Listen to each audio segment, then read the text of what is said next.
Welcome to the Bowtied Biotech podcast, where science meets business. If breakthrough biotech, bold innovations, and the business behind the science gets you excited, you're in the right place. Make sure to check us out on Substack, X, and LinkedIn at Bowtied Biotech for even more insights and updates. All right, we've got a lot to cover today, so let's dive right in.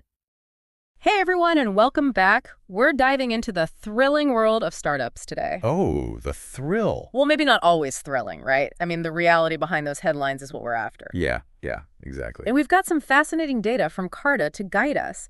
They took a look at U.S. startups founded in 2019. Okay. So almost 5 years in, we can see how things are actually shaking out. Right. And at first glance, the survival rate seems pretty decent. 55% are still kicking. Mm-hmm. But the report itself warns us not to get too excited about that number alone. And for good reason. So why the cautionary note? What's lurking behind that 55%? Well, to really understand, we need some context. Okay. Historical context. Yeah. If we look back at venture capital returns, say from 2004 to 2013, a whopping 65% of those companies ended up with less than a 1x return. Less than 1x. So they basically just treaded water at best. Or worse, right? They went belly up. And that's a significant chunk. So just because those 2019 startups are still alive and kicking doesn't necessarily mean they're raking in the big bucks. Exactly. Being alive in the startup world doesn't equal success. Not by a long shot. So what are the chances these companies are actually thriving, like really thriving? Well, honestly, pretty slim. 5 years is a milestone, don't get me wrong. Sure. But it's not the finish line. Many are likely facing some serious challenges. Yeah. And if history's any indication, that survival rate, well, it's probably going to take a tumble in the coming years. So it's like they've cleared the first hurdle, but the marathon's far from over. Precisely. And that's where the real test lies. Yeah. Scaling up, achieving significant returns. Right. That makes sense.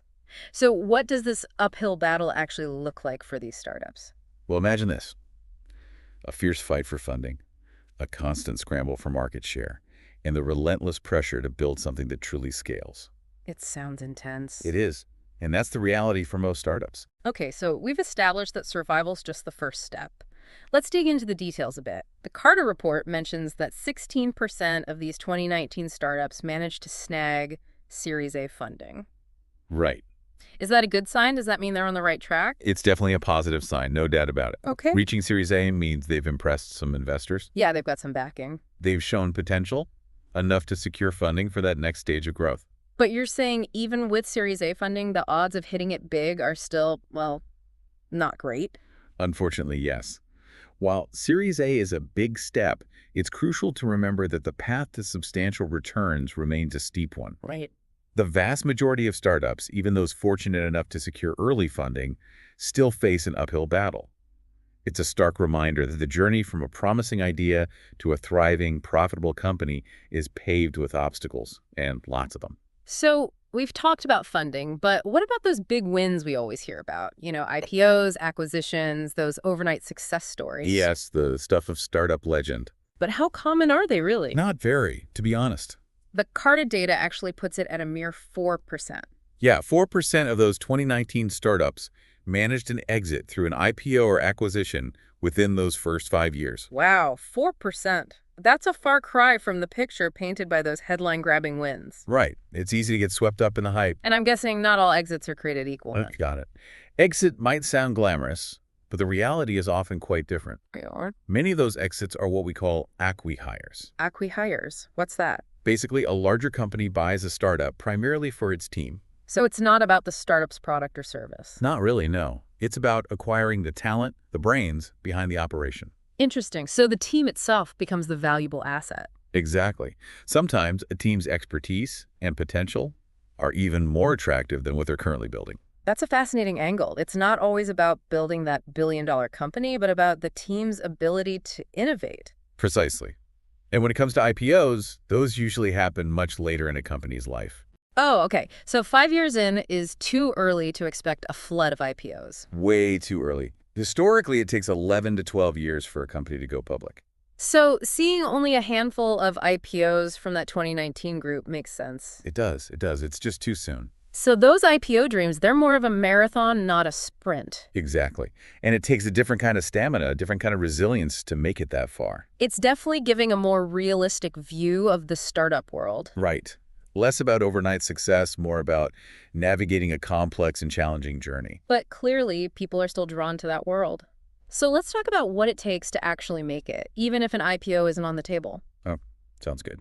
What are the key ingredients for a startup to truly thrive in this environment? So we've got these long odds, years of work for an IPO, and even slimmer chances of reaching those crazy valuations. Yeah, the unicorn valuations, right? Exactly. It makes you think, is chasing that 100x return always the right move? Is there a different way to win in the startup world? It's the question, isn't it? Yeah. The big one for founders, venture capitalists, they're wired to look for those massive returns.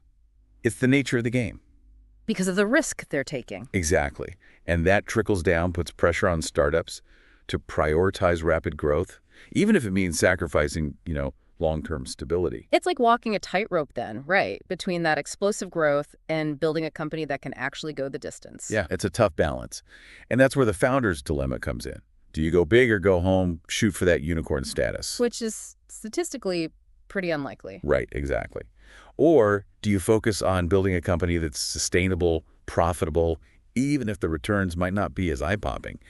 It's a question that gets to the heart of what success actually means in this world. Because a win doesn't have to be a billion-dollar exit, right? Exactly. Building something successful, something that provides value to customers, creates jobs, makes a decent return for investors, that's huge. Definitely. It's about more than just chasing headlines. Absolutely. Yeah. Shifting the focus to sustainable growth, long-term value, that's key. So for everyone listening, whether you're dreaming of launching your own startup or just trying to make sense of this world, It's a crazy world. it is. The big takeaway here is don't buy into the hype. The startup journey is tough, full of challenges, but also full of potential. Huge potential. It really is. Yeah. And understanding the realities, those long odds, it can actually be liberating. Oh, yeah, for sure. Lets you define success on your own terms, build something you believe in, even if it means taking a different path. Love that. As you're exploring the world of startups, ask yourself, what impact do I want to have? What kind of legacy do I want to build? Good questions. The answers, those will guide you toward a more meaningful definition of success in the startup world. And on that note, thanks for joining us for this deep dive. We'll catch you next time. You have been listening to the Bowtied Biotech podcast.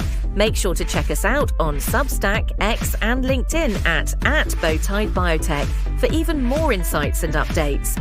We appreciate your support and see you next week.